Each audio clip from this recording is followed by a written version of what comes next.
اعوذ باللہ من الشیطان الرجیم بسم اللہ الرحمن الرحیم قل اعوذ برب الفلق من شر ما خلق ومن شر غاسق اذا وقب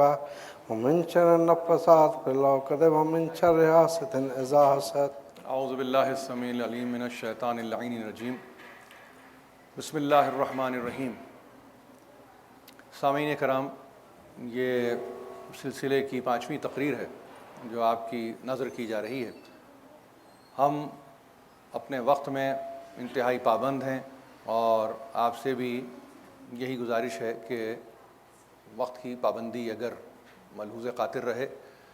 تو بہت سارے ہم مسائل کو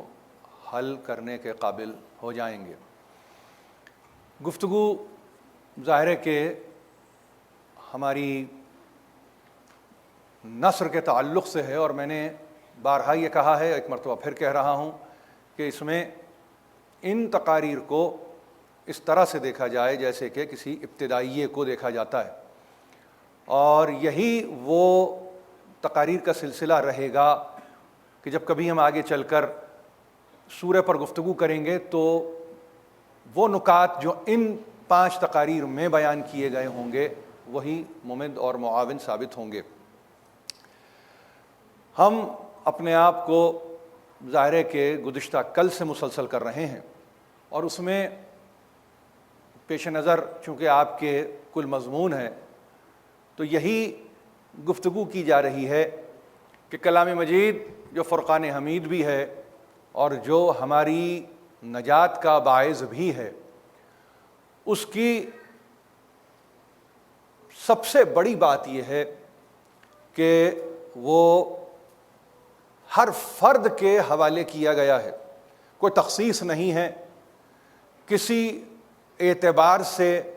یہ نہیں کہ فلاں پڑھ سکتا ہے اور فلاں نہیں پڑھ سکتا، بلکہ ہر ایک کے ہاتھ میں کلام مجید موجود ہے، اور حسب توفیق اس کتاب کو پڑھا جا رہا ہے، حسب انداز اس کی تلاوت کی جا رہی ہے، اور حسب محل اس کو صرف بھی کیا جا رہا ہے، یعنی ہر اعتبار سے اس کی یوٹیلیٹی مسلمانوں کے پیش نظر ہے۔ کہیں باعث ثواب بنتا ہے، کہیں باعث رحمت بن جاتا ہے، کہیں جہاں اختلافی امور پیدا ہو جاتے ہیں جو بین الفریقین کبھی ہوتے ہیں تو وہاں باعث زحمت بھی ہو جاتا ہے، لیکن اس میں قصور کلام مجید کا نہیں ہے، بلکہ وہ صرف کرنے والی قوتیں کہ جب کلام مجید کی آیتوں کو پڑھتے ہیں تو اس میں کچھ اپنے مطالب اور اپنے مفاہیم کو شامل کر لیتے ہیں۔ میں نے کل کی تقریر میں جاتے جاتے جس امر کی طرف آپ کی توجہات کو مبذول کیا تھا وہ یہی کہ قرآن آ رہا ہے اس کے منتخب بندے پر، وہ محل نزول قرآن ہے، اور قرآن کو حوالے کر رہا ہے وہ اپنی امت کے، اور امت کے حوالے کرتے ہوئے ظاہر ہے کہ ایک طلب، ایک تمنا اور ایک خواہش یہی رہی کہ یقیناً حوالے کر رہا ہوں، مگر دیکھو اس میں ایک بات جو ملحوظ خاطر رہے وہ یہ کہ اس کی حرمت پر کوئی آنچ نہ آئے، اور اس کی حرمت پر آنچ نہ آئے سے مراد کیا ہے؟ مراد یہ بنتی ہے کہ غیر متعلق ہاتھوں میں نہ چلا جائے، جن کا قرآن سے از بس تعلق ہے ان سے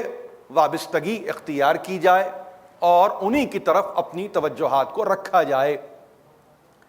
یہ وہ قرآن ہے کہ جس کے تعلق سے پڑھنے والے جب پڑھتے ہیں تو ایسا نہیں ہے کہ شیطان سے پناہ نہیں مانگتے۔ فَإِذَا قَرَأْتَ الْقُرْآنَ فَاسْتَعِذْ بِاللَّهِ مِنَ الشَّيْطَانِ الرَّجِيمِ، یہ آیت موجود ہے کہ جب کبھی قرآن پڑھو، قرأت کرو، تلاوت کرو تو اللہ کی پناہ میں آ جاؤ، اور یہ پناہ میں آنے کی وجہ کیا ہے کہ وہ کھلا ہوا تمہارا دشمن ہے کہ جو کبھی دائیں سے، کبھی بائیں سے،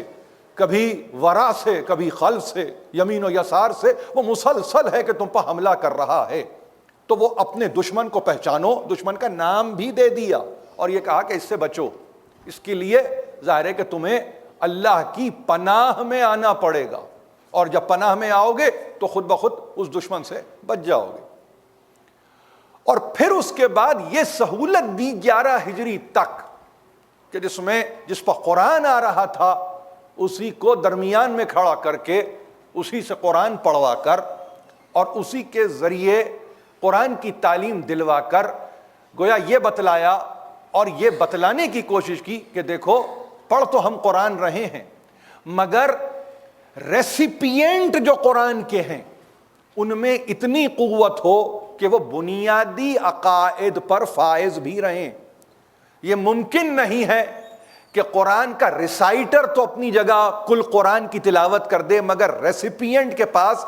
ریسیونگ اینڈ پر لینے کے لیے کچھ نہ ہو. اس کا مطلب یہ ہے کہ کسی نہ کسی ایسی شے کی ضرورت ہے جو قبولیت پیدا کرے اس قرأت کے نتیجے میں. ظاہر ہے کہ یہ قرآن کے تعلق سے ہے اور کل اس تعلق سے ہم نے گفتگو کی ہے کہ جب تم قرأت کرتے ہو تو کیا ہوتا ہے؟ ہوتا یہ ہے کہ وہ کہ جو ایمان آخرت پر نہیں رکھتے ہیں, یعنی حساب کتاب, میزان, محشر, داور محشر, شفاعت, نجات, ان چیزوں پر جو ایمان نہیں رکھتے, تو پھر تم جتنا ہی ان کے سامنے قرآن پڑھے جاؤ اس سے فرق نہیں پڑتا, بلکہ تمہارے اور ان کے درمیان ایک حجاب ہم ڈال دیتے ہیں. وہ پیدا کرنے والا, قرآن کا بھیجنے والا, یہ قرآن کا لانے والا اور وہ امت,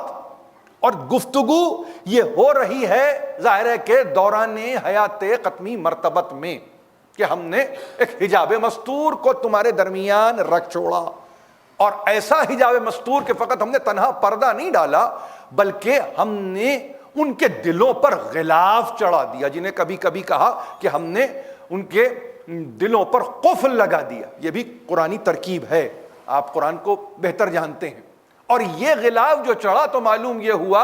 کہ اب دین کے تعلق سے تفقہ ہی کی قوت ختم ہو گئی, جاننے کی صلاحیت ہی سلب کر لی گئی. اور اس صورت میں فقط صلاحیت مفقود نہیں ہوئی کہ سمجھ بوجھ کی صلاحیت ختم ہو گئی, نہیں, وَفِي آذَانِهِمْ وَقْرًا, ہم نے ان کی سماعت کو بھی گراں کر دیا. یعنی قرآن تو پڑھنے والا پڑھ رہا ہے, سمجھ رہے ہیں کہ سنا جا رہا ہے, مگر قرآن نے کہا وَفِي آذَانِهِمْ وَقْرًا, ہم نے ان کی سماعتوں کو گراں کر دیا ہے, ان پر یہ بوجھ بنا دیا ہے. یعنی یہ وہ کتاب ہے کہ جو انسان کو سریع السیر کر دے, تیز رفتار کر دے. وہ سریع السیر اور وہ کتاب کی لائٹ ہارٹڈنس حد تک بڑھ گئی کہ اب وہ گرانی کی صورت اختیار کر گئی, اور وہی قلب پر تکلیف کا باعث بننے لگا. فقط اس کی وجہ ایک ہی تھی, اور وہ وجہ کیا تھی؟ وجہ وہ یہ تھی کہ آخرت پر ایمان, یعنی اکاؤنٹیبلٹی کا کوئی تصور ہی نہیں ہے. ہم جیے جا رہے ہیں, بس جیے جا رہے ہیں اور جینے کے لیے جی رہے ہیں. یہ جینا نہیں ہوتا جب تک کہ حساب اور کتاب پیش نظر نہ ہو. اب وہ ایک نفس کا حساب ہو یا ایک عمر کا حساب, حساب بہرحال حساب ہے. تو اکاؤنٹیبلٹی طبیعت میں نہیں تھی, نہ اس وقت تھی نہ اس وقت ہے, اور کوئی حساب دینے کے لیے تیار نہیں ہے. مگر قرآن نے کہا کہ نہیں, ایسا نہیں ہوتا, اس لیے کہ ہر شے پر لازم ہے کہ جو کچھ کے وہ صرف کر رہا ہے اس صرف کا باقاعدہ گوشوارہ جمع کرائے اس دن کہ جو آخری دن ہے, جس پر کہ وہ انسانوں کو ایک جگہ مجتمع کرے گا, ایک جگہ جمع کرے گا, اور اس کے بعد ظاہر ہے کہ حساب لے گا. ان اللہ لا یخلف المیعاد, اللہ وعدے کی خلاف ورزی نہیں کرتا, یہ اس نے وعدہ کیا ہے کہ وہ ایسے کرے گا. جب اللہ اپنی ذات کے تعلق سے یہ کہے کہ ہم نے وعدہ کر لیا ہے کہ ہم حساب لیں گے, تو پھر بندے کی مجال نہیں ہے کہ وہ یہ کہے کہ میں حساب سے گزر جاؤں گا. نہیں, حساب تو دیا جائے گا, حساب تو لیا جائے گا، حساب تو دینا ہے، اس کے بغیر مفر نہیں ہے، فرار نہیں ہے۔ لیکن طبیعتوں میں اتنا فرار تھا اس وقت بھی اور آج بھی کہ آخرت سے فرار، بس ہم جی رہے ہیں اور ہمیں جینے دو، جس طرح ہم جی رہے ہیں ہمیں جینے دو، ہم سے نہ پوچھو۔ مگر کہا کہ نہیں، ایسی صورت میں پھر تمہاری قرآن مدد نہیں کر سکتا، بلکہ ایک حجاب قائم ہو جائے گا، یعنی معجز بیان رسول، اور وہ جب قرآن پڑھے تو قرآن اثر نہ کرے۔ تو حیرانی آپ کو کیا اب ہونی چاہیے اس کے بعد کہ فی زمانہ قرآن جتنا پڑھا جاتا ہے، یعنی آبادی آپ کے سامنے ہے مسلمانوں کی، نہیں معلوم کتنا پڑھا جاتا ہے، اور اس کے بعد یہ حیرانی ہوتی ہے کہ کیا بات ہے، تفہیم میں کچھ کمی ہے، سمجھ میں نہیں آتا، احکام کی پابندی نہیں ہوتی، فرائض سے غفلت ہو رہی ہے، حقوق کی بجا آوری نہیں ہو رہی ہے۔ تو سمجھ میں آنا چاہیے کہ وہ کون سا مسنگ ایلیمنٹ ہے جس کے نتیجے میں آج قرآن سمجھ میں نہیں آ رہا ہے۔ اور معلوم یہ ہوا کہ وہ مسنگ ایلیمنٹ اکاؤنٹیبلٹی سے ریلیٹڈ ہے، کہ حساب دینے کا شغف ہی نہیں ہے، یعنی کسی منزل پر آ کے ٹھہرنے کا ارادہ ہی نہیں ہے، جبکہ روک کر پوچھا جائے گا، مسئول بنایا جائے گا، ان سے سوال کیا جائے گا کہ گزشتہ کل کیا کر کے آ رہے ہو،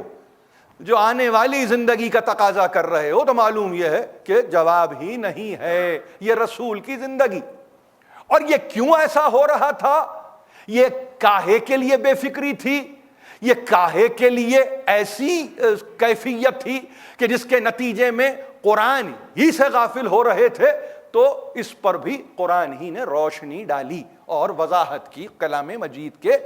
سورہ نجم میں۔ اور کلام مجید کا یہ سورہ ہے سورہ نجم، 53واں سورہ ہے، اور ظاہر ہے کہ آپ اسے خاص طور پر یعنی یوں سمجھیے کہ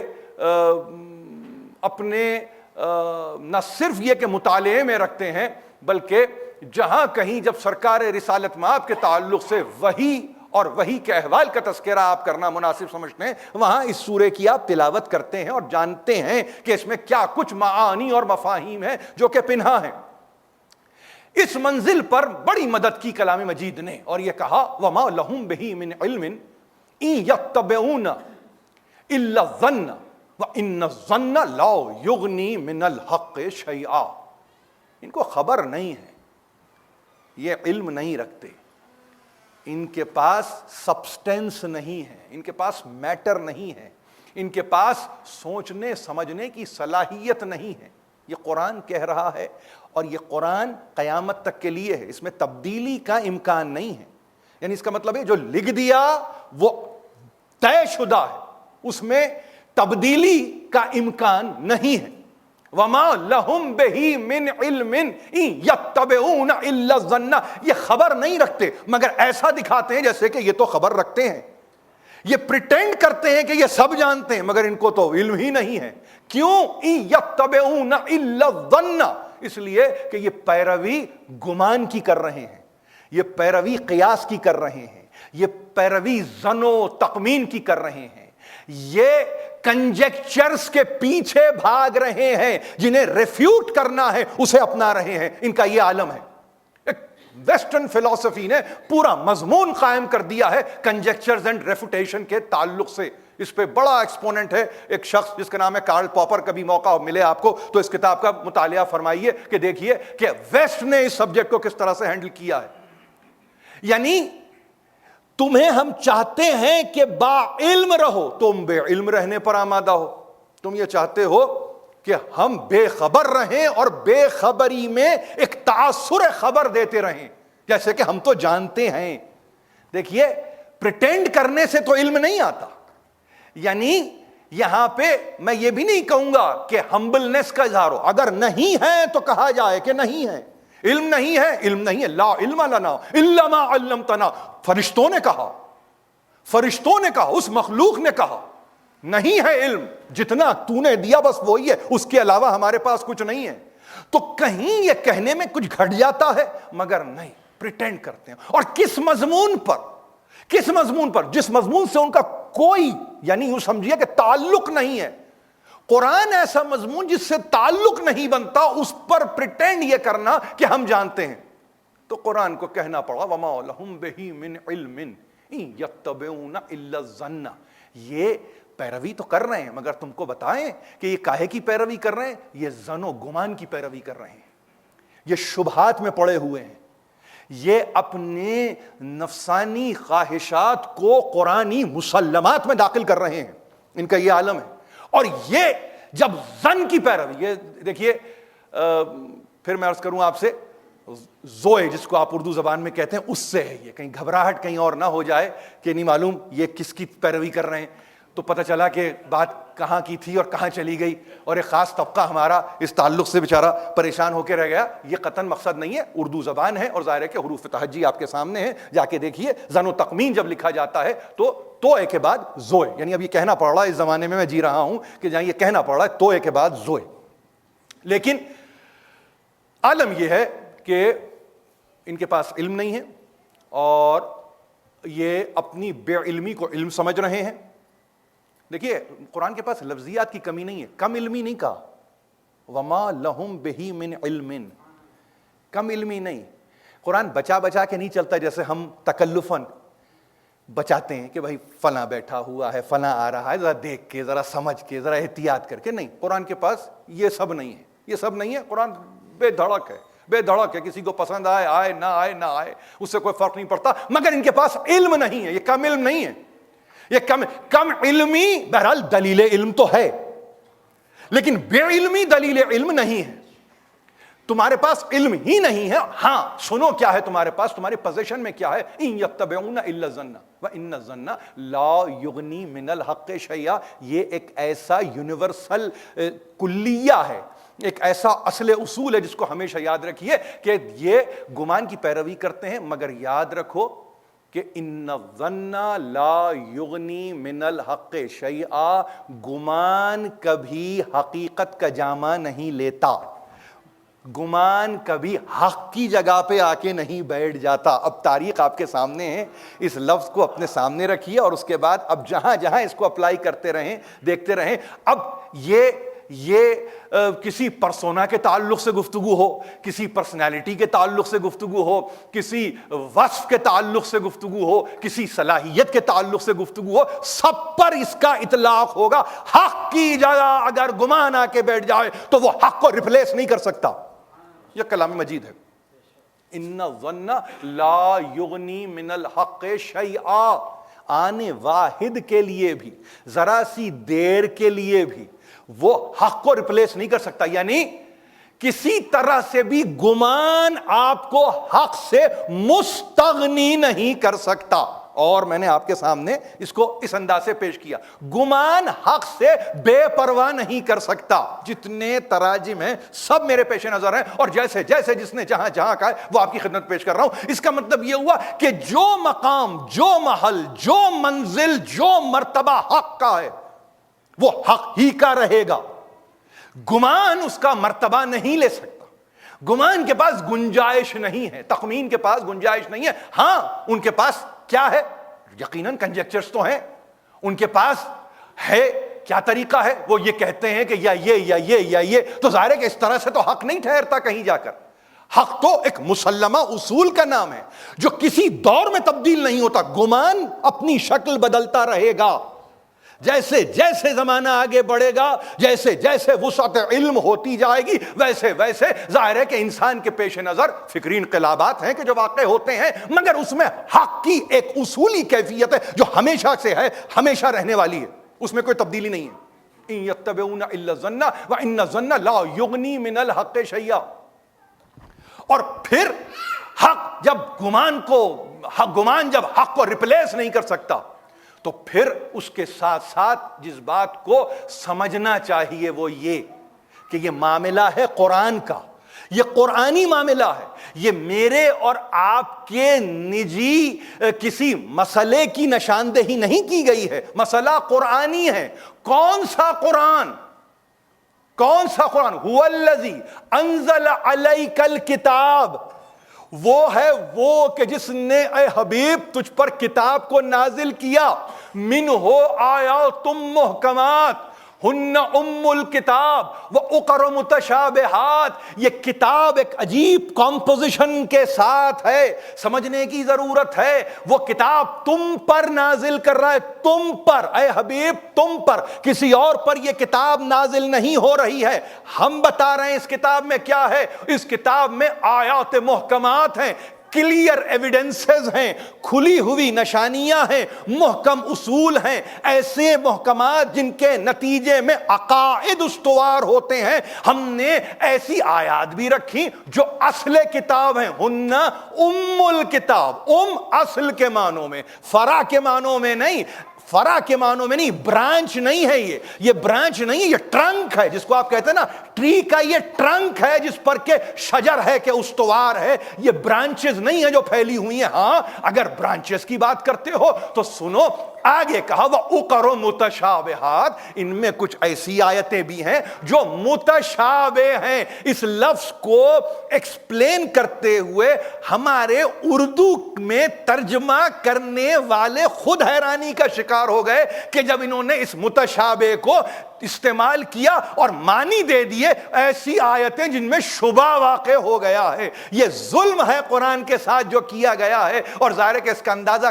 وہی لگا سکتے ہیں جو قرآن کو مسلسل پڑھ رہے ہیں کہ ایک لفظ متشابہ کو جو صحیح جامع عقلی نہ دے سکے تو وہ محکمات کی کیا گفتگو کر سکتا ہے, وہ مفصلات کی کیا بات کر سکتا ہے, وہ بینات کا کیا تذکرہ کر سکتا ہے. یعنی وہ کہہ رہا ہے کہ ہم نے دو طرح کی آیتیں اس میں رکھی ہیں, محکمات کو رکھا ہے, متشابہات کو رکھا ہے. ظاہر ہے کہ متشابہات اب ان ڈیپتھ اسٹڈی کرنے کے لیے کہاں جائیں, اس کا قانون ذرا سا آگے بتا دیا. مگر مجھے یہاں روک کے اس لیے بتانا ضروری ہے کہ ہمارے پاس بچے, ہماری بہنیں بیٹھی ہوئی ہیں, وہ یہ سمجھیں اس بات کو کہ کلیئر ورسز اپنے مقام پر, مگر کچھ ایسی ورسز جنہیں انگریزی کا ترجمہ کرنے والوں میں مطمئن نہیں ہوں. ایمبیگوس ورسز کہا, ڈوبیس ورسز کہا, فیگوریٹو ورسز کہا کہتے رہے, آج بھی کہہ رہے ہیں, ایلیگوریکل ورسز کہا. میں کسی بھی مترجمے سے مطمئن نہیں ہوں سوا اس کے کہ اردو زبان میں اگر آسانی سے اس کا ترجمہ کر دیا جائے تو آپ یہ کہہ سکتے ہیں کہ ان عقول کے لیے اشتباہ پیدا ہو جاتا ہے ان آیتوں سے کہ جو محکمات سے واقف نہیں ہیں, وگرنہ محکمات ہی پر فائز رہتے ہوئے متشابہات کی طرف انسان سفر اختیار کرتا ہے. اور اس پہ کہنے والوں نے کہا, اور ہمارے پاس آغائے مرزا مہدی پویا علی اللہ مقامہ, یہ نام میں لینا ضروری سمجھتا ہوں اس لیے کہ اس ترجمے نے, قرآن کے ترجمے نے بہت سے غیر مسلم افراد کو آپ کی صفوں میں لا کے کھڑا کر دیا. اتنا یوں سمجھیے کہ میتھوڈیکل ترجمہ ہے اور اتنا زیادہ سائنٹیفک ترجمہ ہے کہ آج 40 برس کے بعد انسان کی عقل حیران ہے کہ گزرنے والے نے 50-60 برس پہلے یہ ترجمہ کیا تھا اور آج بھی ترجمہ اس حد تک باقی ہے کہ آپ محسوس کرتے ہیں کہ ہاں اس میں ایک اپیل ہے, اس کے اندر ایک ایسی چیز ہے کہ جو آپ کو اپنی طرف کھینچ رہی ہے. انہوں نے اتنا کہا کہ یہ یقیناً اپنی جگہ یہ 4 لفظ 5 لفظ جو بھی متشابہات کے تعلق سے آئیں گے, مگر یہ ان اذہان کے لیے ہے کہ جو محکمات پر قدرت رکھ کے متشابہات کی طرف چلے جاتے ہیں. یعنی ایسے ذہنوں کی آزمائش کی جا چکی تھی اور انہیں پیدا کرنے والے نے فٹ جانا تھا, جس کے نتیجے میں متشابہات کو حوالے کیا گیا. یہ ایسے ہی ہے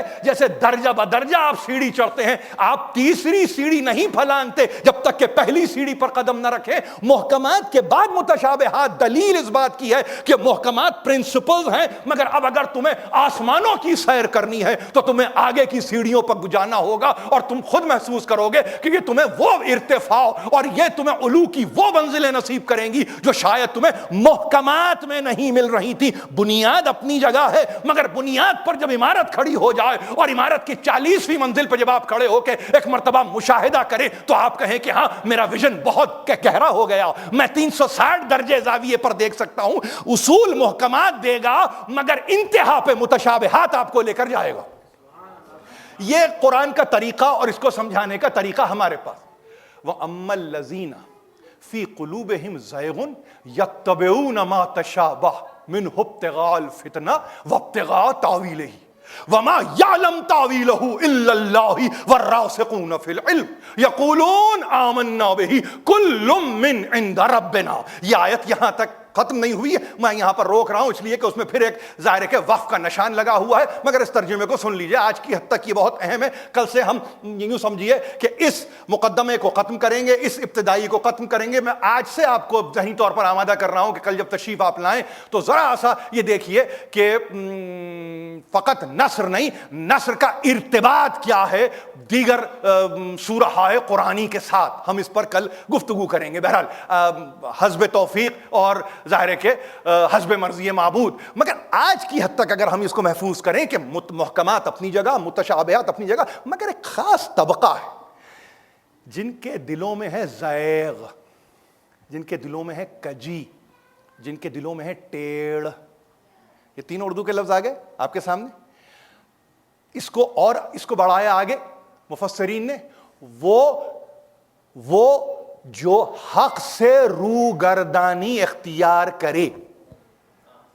وہ جو حق سے منہ پھیرے. تو اس کا کیا مطلب ہوا؟ ایسا شخص جو حق سے منہ پھیرتا ہے اصل میں چہرے کا قصور نہیں ہے, دل کا قصور ہے. اس کے دل میں ٹیڑھ ہے, چہرہ کچھ نہیں کر رہا ہے,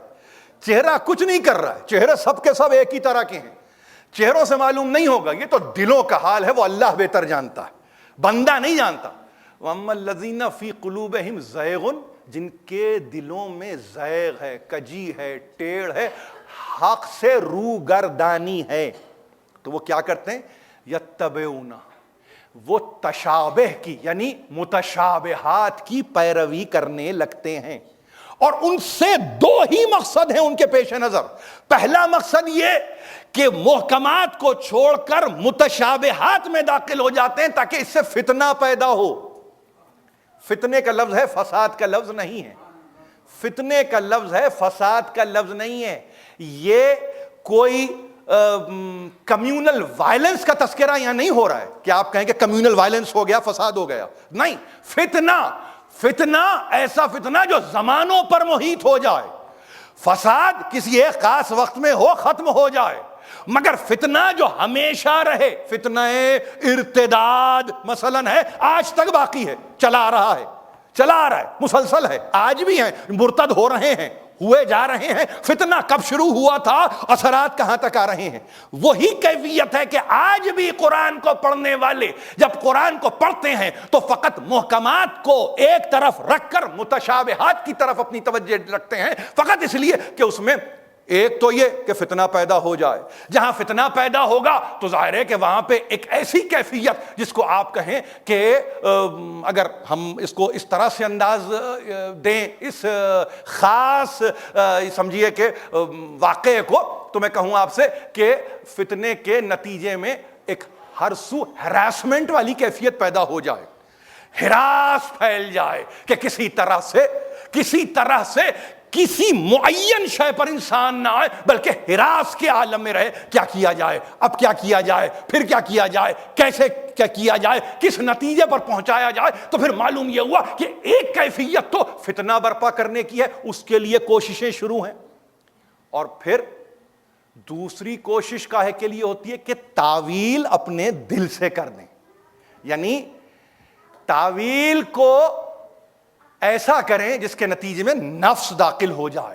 دل آمادہ ہو, اور ایسے آمادہ ہو جس کے نتیجے میں عالم یہ ہو کہ میرا دل تو یہ کہہ رہا ہے. وہ تعویل قرآن کی بنا لی اور یہ کہہ دیا کہ یہ ہے. دیکھیے یہ احسان ہے قرآن کا کہ اس نے لفظ تعویل استعمال کیا ہے, وگرنہ ظاہر ہے کہ تنزیل سے تو ان کی واقفیت تھی نہیں. آپ سمجھ رہے ہیں نا, تنزیل کے وقت کون کہاں تھا, کدھر تھا, وہ ایک تاریخ بن جاتی. کتنوں کو بچا لیا لفظ تعویل رکھ کر. یعنی اگر فقط تنزیل کی بات آتی تو پلٹ کے آپ پوچھ سکتے ہیں کہ بھائی تنزیل کے وقت یہ تھے بھی کیوں. نہیں, تعویل میں اتنی موشگافیاں کی, مگر کہا سنو یہ فتنہ ہو یا یہ تعویل ہو, پر یاد رکھنے کی بات ہے کہ تم جو چاہو کرو, مگر وما یعلم تعویل ہی الا اللہ والراسخون فی العلم. اس تعویل کو کوئی نہیں جانتا سوا اللہ کے یا وہ جو علم میں راسخ ہیں. وما یعلم تعویلہ الا اللہ,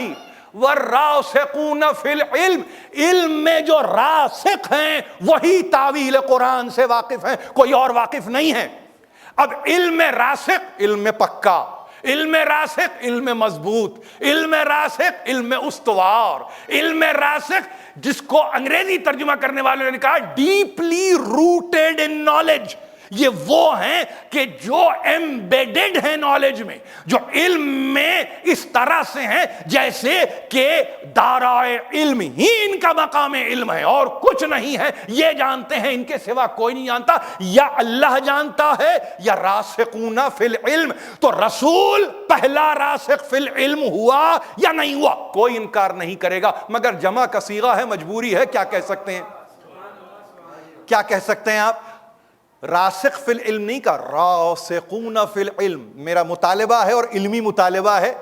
ہر طبقہ فکر سے بلند ہو کر صرف اس لفظ کو انڈیپینڈنٹلی ٹریٹ کیجئے اور مجھے بتائیے جس مرتبے پر رسول کا اب علم ہو تو وہی مرتبہ علمی ہونا چاہیے راسخون فی العلم میں کوالیفائی کرنے کے لیے۔ کوئی اس میں کسی قسم کی استثنائی صورت دی ہی نہیں جا سکتی۔ میرا دل چاہے، آپ کا دل چاہے، کسی مکتبہ فکر کا دل چاہے اور وہ کہ دل چاہتا ہے کہ وہ بھی اس میں آ جائیں، دل کے چاہنے سے نہیں، دل تو تمہارا گمان کی طرف ہے،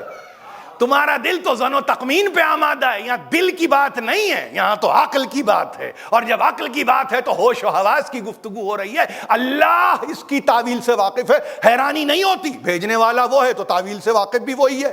جس کے دل پر آ رہا ہے، ظاہر ہے اس کے دل پر آ رہا ہے تو اس سے بہتر کون جانے، مگر راسخ فی العلم کا تکلف کیا برطرف اور کہا راسخون فی العلم، یہ ایک نہیں ہے، ایک سے زیادہ ہیں۔ اب اس راسخون فی العلم میں آپ ایسا کوئی ایکسیپشن قائم نہیں کر سکتے کہ وہ علم کے 9 درجے پر، یہ علم کے 5ویں درجے پہ، یہ علم کے 3رے درجے پہ، یہ بچے تھے تو ان کا درجہ 0 رہے گا، یہ گود میں تھے تو ان کا درجہ کوئی نہیں ہوگا۔ نہیں، جب منوانے کی منزل آتی ہے علم کو تو پھر گھر سے لے کے ایک چھوٹا سا قافلہ ہی چلیں گے، اس میں کوئی اور نظر نہیں آئے گا۔ ابنا میں آئیں گے تو 2 شہزادے آئیں گے، نساء میں آئیں گے تو 1 بیٹی نظر آئے گی، انفسنا کی منزل پر آئے گا تو داماد نظر آئے گا، خود قافلے کو لیڈ کریں گے، یہی کہتے ہوئے کہ دیکھو الحق من ربک فلا تکن من الممترین، یہ حق ہے جو اللہ کے بارگاہ سے آ رہا ہے، وہ تیرا رب بھی ہے اور ان سب کا رب بھی ہے، کہیں شک کرنے والوں میں نہ ہو جانا کہ یہ جو نکل رہے ہیں یہ کوئی اور ہیں، یہ وہی ہیں جو راسخون فی العلم ہیں، اور ان کا عالم یہ ہے